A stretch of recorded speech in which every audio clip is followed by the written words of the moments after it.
इस वक्त की बड़ी खबर का रुख करते हैं। भारत को 128 रन का लक्ष्य मिला है। पाकिस्तान ने 9 विकेट गंवाए, 127 रन बनाए। कमाल की बात यह है कि इस पूरे मैच के दौरान ओपनर एस फरहान ने 40 रन बनाए। उसके बाद शाहीन अफरीदी जो कि बॉलर हैं, उन्होंने 33 रन बनाए, 4 छक्के लगाए 16 गेंद पर। आप सोचिए, ये स्कोर लगभग 104-5 के आसपास होना चाहिए था, लेकिन शाहीन अफरीदी ने इसको एटलीस्ट 6 रन प्रति ओवर की रन रेट से ऊपर पहुंचा दिया।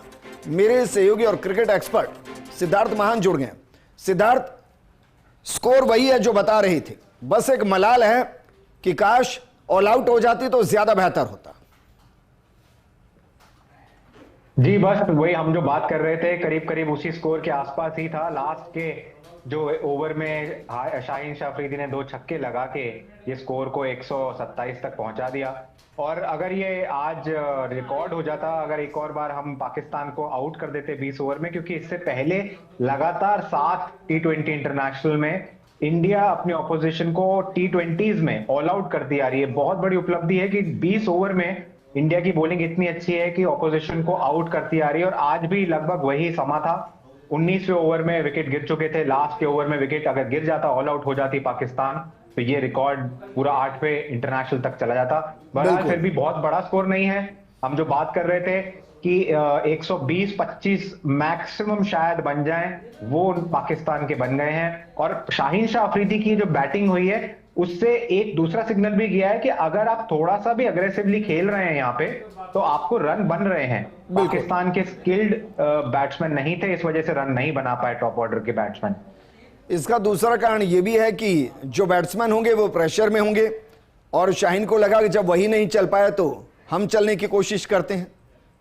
तो 33 रन बनाए 16 गेंदों में। लेकिन यहां से एक और सिग्नल गया कि अगर ये बाद में बैटिंग कर रहे होते तो भारत को थोड़ी दिक्कत इसलिए हो सकती थी कि जरा सोचिए, 9 में से 6 विकेट स्पिनर ने लिए हैं। ड्यू फैक्टर कितना बड़ा असर डालती अगर भारत दूसरी पारी में बॉलिंग कर रहा होता। बिल्कुल। और अभी तक भी मैं इस बात को समझ नहीं पाया हूं कि क्यों लॉजिकल कोई थिंकिंग नहीं है। जो हमने बात करी कि शायद वो डर रहा हो इंडिया की बैटिंग लाइनअप को देख के, पाकिस्तान के एक टीम मैनेजमेंट में, और कैप्टन को एक सोच आई हो पिछले हमारे रिकॉर्ड्स बैट्समैन के देख के कि शायद अगर वो कुछ रन बना ले पहले बैटिंग करके पाकिस्तान, तो शायद कुछ हो सकता है कि दबाव बनाया जा सके भारत की बैटिंग पे। बट और कोई लॉजिक दिख नहीं रहा है। आप अगर ये लास्ट के 4-5 ओवर भी देखे जाए तो बैटिंग आसान होती चली गई। उसी का एक कारण था कि ये शाहीन अफरीदी ने भी इतने नीचे आके 33 रन 16 बॉल में बना लिए, 4 छक्के भी मार दिए। जो दूसरी चीज भी इस पे दिखा रहा है कि हल्की सी पेस बेटर हो रही है, इसकी ग्रिप बहुत हो रही है, स्पिन बहुत हो रही है। पाकिस्तान के भी 3 स्पिनर्स हैं, बट पाकिस्तान के एक नुकसान यही है कि सेकंड बॉलिंग कर रहे हैं और ड्यू आ रही है, उसके कारण पिच की पेस थोड़ी सी बेटर हो गई है। और इंडिया के जो फास्ट हमारे जो तेज अग्रेसिव खेलने वाले ओपनर्स हैं, उनके लिए ये बहुत अच्छी न्यूज है कि हमारे पहले 6 ओवर में ये करीब करीब बहुत ज्यादा बड़ा दबाव बनाया जा सकता है पाकिस्तान के बॉलर्स पे। देखिए सिद्धार्थ, क्योंकि आप अमूमन जहां हकीकत होती है उसके आसपास ही प्रिडिक्ट कर रहे होते हैं, तो जरा बताइए ये मैच 15 ओवर चलेगा या नहीं चलेगा? जी, चलना तो मेरे ख्याल से 12 से ज्यादा ओवर नहीं चाहिए, पर जितनी स्पिन हो रही है उसके हिसाब से मुझे लगता है कि 15 या 16 ओवर तक इंडिया जीत जाएगी। 15 और 16 ओवर में इसलिए कह रहा हूं कि मुझे ऐसा लगता है कि थोड़ा एहतियातन जो बल्लेबाज हैं वो देंगे स्पिनर्स को पाकिस्तान के। बट उसके अलावा पहले 6 ओवर में अगर कोई विकेट नहीं गिरा तो आप ये 12 या 13 ओवर में भी खत्म होते हुए देख सकते हैं मैच को। सिद्धार्थ, मैंने एक दौर देखा है जब सहवाग ओपनिंग करने आते थे तो डरते रहते थे। हर उनके चौके छक्के के साथ भारतीय डरते थे कि भाई आप आराम से खेलिए, आराम से खेलिए। वही स्थिति अभिषेक शर्मा ने पैदा कर दिया है।